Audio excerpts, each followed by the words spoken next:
All right, everyone. Welcome to the Tech and Tortillas recap podcast. Tech falls yet again back-to-back weeks to BYU, losing 27-14. Jake Strong struggles again. He's averaging about a pick a quarter at this point. Two costly turnovers, two fumbles where they fumbled at the mesh point. One which gave BYU a touchdown, one that cost Tech a touchdown, and you allow the second worst rushing off to run for 150 yards on you. So not a lot of stuff that would lead to success and to a win. But we'll also get into what Tech needs to do on the bye week and the Tech changing their apparel sponsorship to Adidas. So there are some positives that we'll get into. It's not all doom and gloom as much as it might seem like it. But, yeah, let's get into it. Anthony, what do you think about the game? Didn't go great, but what were your thoughts? I mean, I think you lose a turnover battle. What was it, 4-0? 5-0. 5-0. Yeah, you don't win football games. Yeah. As far as like the game as a self-contained thing, that was pretty much my thought. I mean, you turn the ball over 5 times. You ran 23 more plays than BYU. You averaged the same amount of yards per play. Third downs were about even. I'm probably going to give Tech the edge there because they were 3 for 5 on fourth down. I don't think BYU attempted one. That's obviously because a lot of times they didn't have to, but essentially, this game came down to the turnover margin. I mean, you don't win games, turn the ball over 5 times. So that's really the long and short of it to me. We'll get into Strong and the offense and stuff, but as far as the game itself, I mean, they ran all over you. But that's complimentary football, right? You turn the ball over, and then they run on you, and your defense gets tired because they're on the field, and there you go. Yeah. I know Joey preaches the take three mantra, which I think we've maybe done like twice the entire time he's been a head coach. But something like the team that wins the turnover margin by 3 wins 97% of the time. I have no idea. 5. It's got to be something insane. Yeah, you just can't win when your quarterback's turning it over like that. Jake Strong looked, nervous like the whole game, especially the first quarter. I think the crowd got to him. Fumbling a lot of snaps, the few that were to his chest, he couldn't hold on to. And then he struggled to even do the simplest thing in football, which is hand the ball off to the right. So he never got in a groove. I felt like he was staring down his first read and would sometimes pump fake to that first read and then still throw it there, which led to one or two of the interceptions. Really weird. I didn't think that he, like, even for a true freshman, that was a rough game. And he had some throws where, like, his throwing motion looked totally off, like he's just slinging it sidearm. And that it was really rough to watch the entire game. Yep. Taj gets the ball over 31 times. So fed Taj, he averaged under 4 yards a carry. He would have averaged over that if not for a couple of holding calls that brought back some bigger runs, which was another thing that killed you. You got 9 penalties against BYU's 4. And it's just all the margins you're losing. And turnovers, penalties, basic execution. And I know there's a lot of injuries on both sides of the ball, but you're not executing at all. Yeah, -5 in penalties, -5 in turnovers. Like, this is, anyone looks at this box score. This is, what all the old heads will say and be like, you can't win a football game like that. And you know what? They're right. Honestly, if you look at the box score and then look at the final point differential, like the final score, I think it just shows talent-wise and how frustrating this is because, you gave BYU everything, and that's what they mustered on you. Does that make sense? Yeah. And that we talked about that last week. Like, that's been how BYU's been able to win football games. This is now the third game that they've won where they've been outgained by 150 or more yards. Yep. Like, they just don't beat themselves, and they're playing teams that do beat themselves, like us and Arkansas and Cincinnati, where they'll just sit back. Hey, we'll get a couple first downs on these drives, but we know you're gonna screw up, and then we'll take advantage of it. And they moved to 5-2 somehow, and we're sitting here at 3-5, and it's gonna take what feels like a miracle to make a bowl game. Yeah, I honestly, you had to have this one, and now it's gonna take something special to get to a bowl game, and obviously the big thing with the bowl game is the bowl practices. The Texas Bowl on December 28th might not be sexy, but it does give you, what is it? You can have up to 21 extra practices.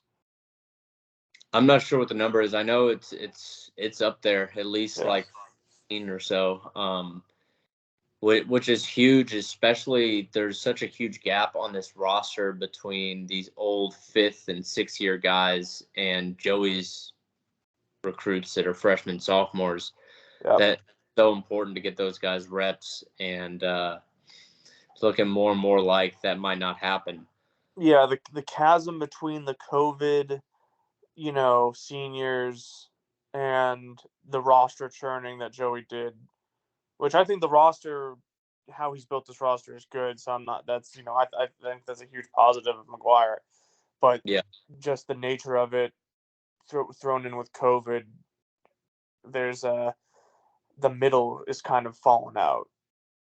So these guys better be ready next year. And bowl practices would go a long way to that. You know what I mean?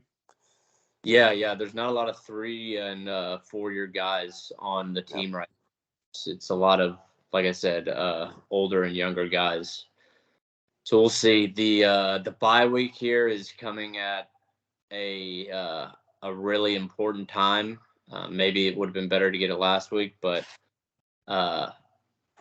we'll see how it goes. We need to get a lot of guys healthy. It sounds like Morton will be ready to go coming out of the bye week next week against TCU, and Mason Tharp, I think, back.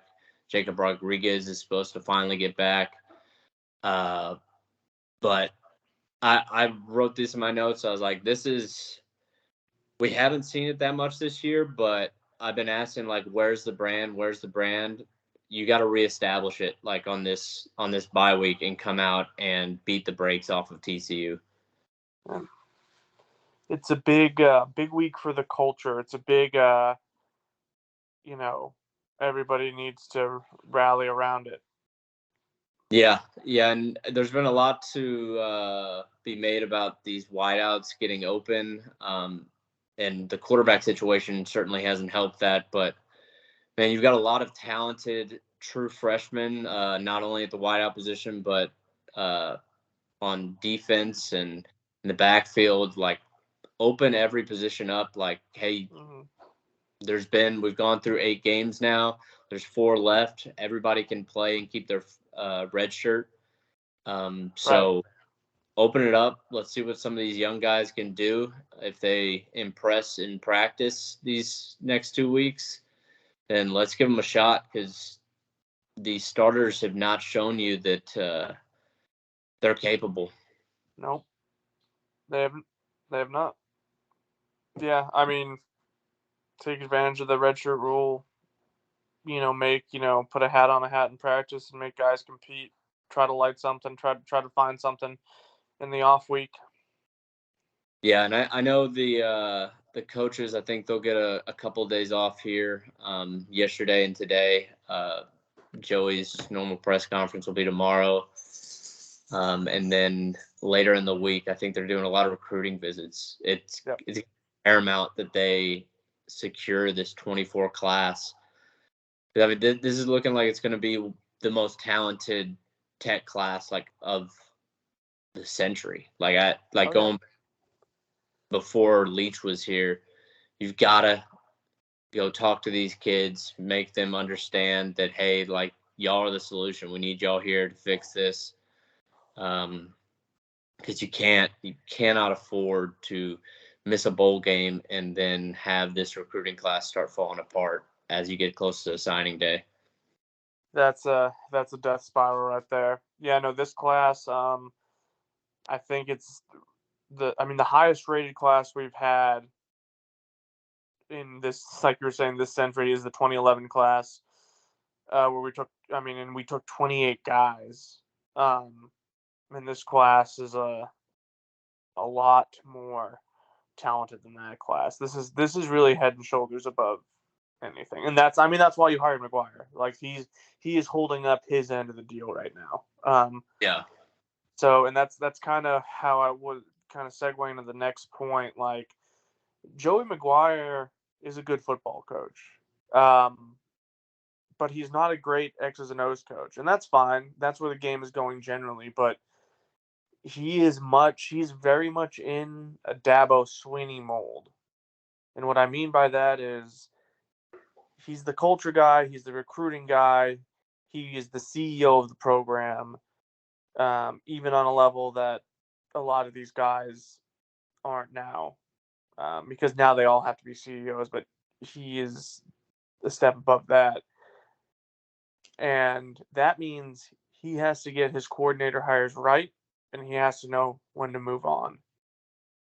And I think you're seeing now with Clemson the past couple of years where they really haven't moved on because they want to keep the culture together, and look what's happened there. And I think, the same thing is happening to McGuire, only it didn't happen in year 12. It happened in year 2.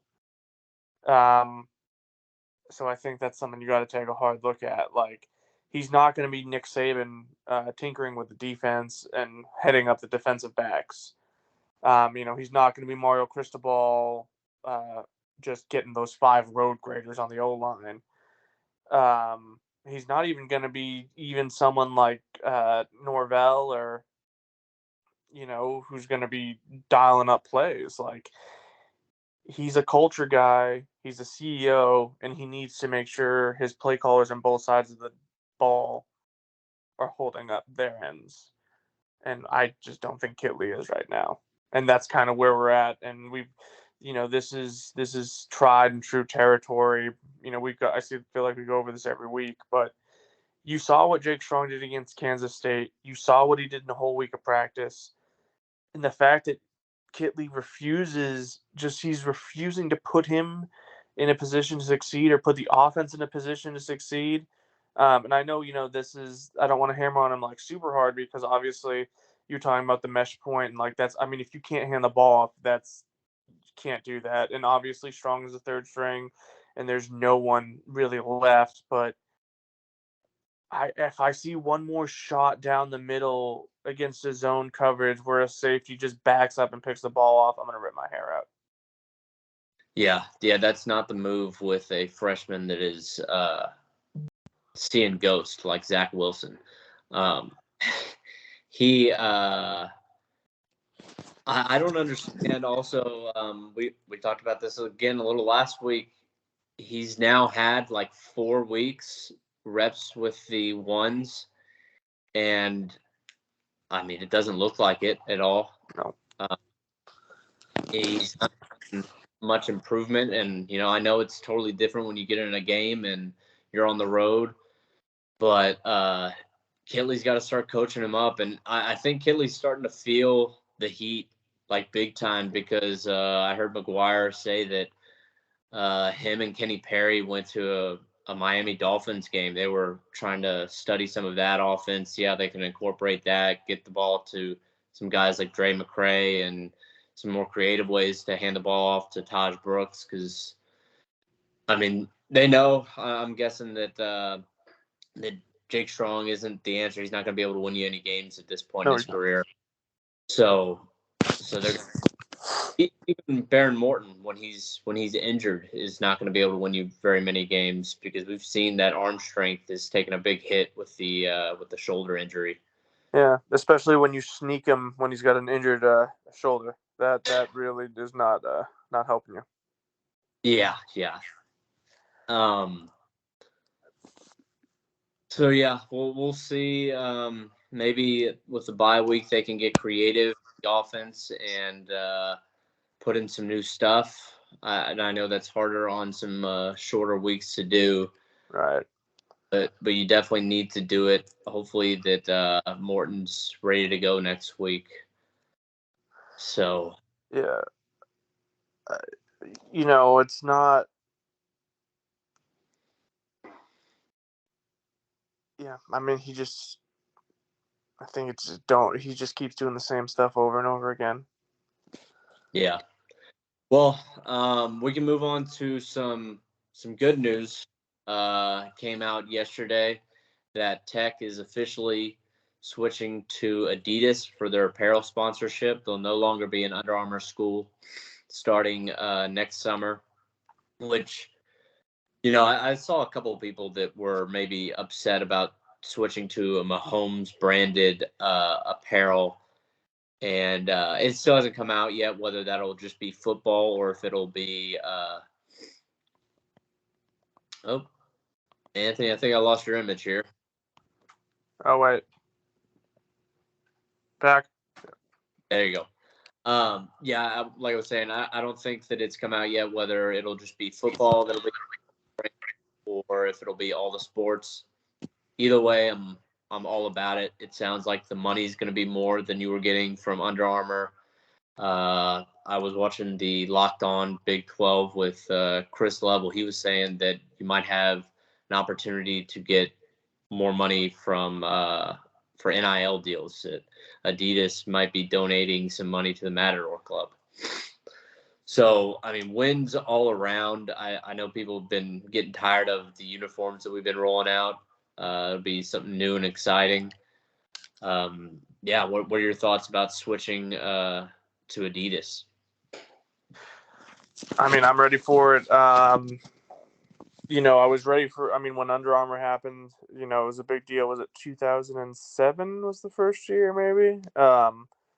But that's kind of Yeah. run its course. And Adidas with Mahomes, have a lot of Mahomes branded stuff too. And he's obviously a huge advocate for the program and school generally. So this is a major upgrade as far as I'm concerned. And that gets that's going to help in recruiting. And like Patrick Mahomes is obviously the biggest name in football, right? And if McGuire can go into a house and say Patrick Mahomes is Texas Tech, kind of like how Michael Jordan Jumpman is North Carolina, that gives us a little bit of that's a little bit extra. You know what I mean? Oh yeah, for sure. And I mean I know Mahomes isn't to that Jordan level, but I mean this is a bet that in 10 years he could be the Right. Jordan of the NFL. I mean it's a little different. I mean you kind of compare him to Brady in their early year success, but Brady didn't brand himself like this early in his career like Mahomes has with all of the sponsors and commercials and stuff like that. You haven't really seen that until like the last 5 years of Brady's career. Yeah. So I think definitely possible that, even if he doesn't have 7 Super Bowls, he could be the most recognized face in football. Yeah, Brady, those first 3 Super Bowls, really before the 2007 season, he was a grinded out. He did not. I mean, Mahomes is the numbers and the way Mahomes throws and the plays he makes. Definitely. I mean, better than Brady. Yeah. He's a guy that changed the culture around football and how to play quarterback. Yeah. So, yeah, I think it's huge for the program. I know there was a lot of the last few years. There's been a lot of talk about how being an Under Armour school has hurt you specifically in recruiting in basketball, because a lot of kids, whether people like it or not, just don't want to wear Under Armour. They don't think the shoes are cool or whatever. And Adidas, while it's not Nike, I think will definitely help in the recruiting aspect for basketball. Yeah. So yeah, go ahead. No, I think it's a great move. And the shoe thing. I mean, I know people don't like the aesthetic, but also like people just don't like wearing them. So I don't know. I don't really wear. I mean, I've never worn Under Armour shoes. I've never tried it out on a basketball court. But that's the rumor news going around, I guess. But yeah, no, I'm all for the deal. Yeah. Okay, before we let y'all go, we've got a couple of questions from the followers that y'all submitted. First one, what does Zach Kitley need to do to keep his job going into next year? So I'm not going to put a win-loss on it because Yeah. I need to see. I don't know, because Morton's going to come back and it's going to look better. I need to see improvement. I need to see something change. I need to see that he's not so committed and myopic in his system. I need him to put guys in position to score. I don't want him to put guys in position because that's the philosophy, if that makes sense. Yeah, I'd agree there. You're about to go up against 3 questionable defenses. This should be an opportunity for you to take steps forward, and hopefully with a healthy quarterback. I mean, we need to see improvement. We need to see better decision making out of the quarterback, which Morton had been okay with. I need like more explosive with the wide receivers. Just generally better play calling, situational awareness. I think that if you get to that Austin game, and you look back and we've significantly improved, specifically the passing offense, because he's an air raid guy and the air raid has not worked. And so I want to see a more efficient passing offense going into that game. Like, I don't care that much about the wins and losses. I don't think we're making a bowl game at this point, but show some improvement in all aspects of his job. And I think McGuire will lean on the side of keeping him just because of the so really, I think the only way he loses that job is if Morton comes back healthy and the offense looks the same that it has like the last 2 games. So, question 2, we talked about this a little. What would we place our odds that Tech makes a bowl game?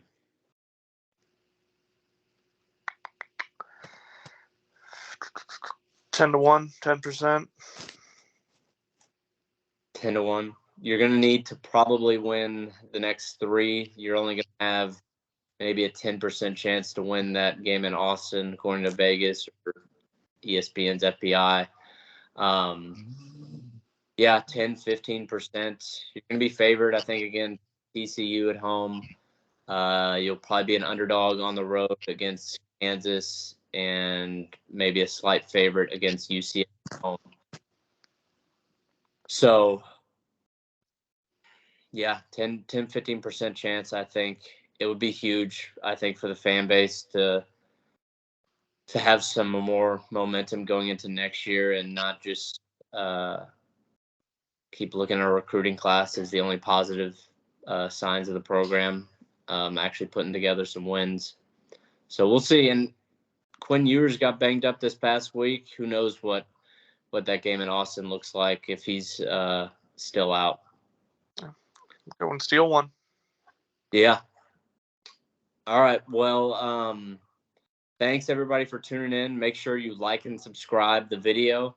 We'll have a couple more videos coming out this week from the Don't Be Scared podcast and the Rolling and Dough podcast for some picks. So stay tuned for that. We'll be continuing to post stuff on Twitter, TikTok, and Instagram. So make sure to follow us there. I'm Dallas Hall signing off. Anthony Demenger signing off. All right. See y'all next week.